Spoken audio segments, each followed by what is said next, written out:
സൃഷ്ടിച്ച ദൈവം മനുഷ്യനെ കൂട്ടിക്കൊണ്ടുപോയി ഏതേ തോട്ടത്തിൽ വേല ചെയ്യുവാനും അതിനെ കാപ്പാനും അവിടെ ആക്കിയെന്നതാണ് ഉൽപ്പത്തി പുസ്തകം 2-ാം അധ്യായം 15-ാം വാക്യത്തിൽ രേഖപ്പെടുത്തിയിരിക്കുന്നത്.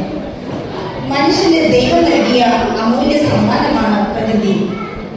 എന്നാൽ മനുഷ്യന്റെ അശ്രദ്ധയും പ്രകൃതിയോടെയുള്ള അനിയന്ത്രിതമായ ഇടപെടലുകളും പലപ്പോഴും പ്രകൃതി ദുരന്തങ്ങൾക്ക് വഴിവെക്കുന്നു. ആവർത്തിച്ചു വരുന്ന പ്രളയം, ഉരുൾപൊട്ടൽ, മണ്ണിടിച്ചിൽ തുടങ്ങിയ ദുരന്തങ്ങൾ ഒരു നിമിഷം കൊണ്ട് അനേകം ജീവനുകളും സ്വപ്നങ്ങളും കവർന്നെടുക്കുന്ന യാഥാർത്ഥ്യങ്ങളാണ്. കേരളം നിരവധി തവണ ഇത്തരം ദുരന്തങ്ങൾക്ക് സാക്ഷ്യം വഹിച്ചിട്ടുണ്ട്.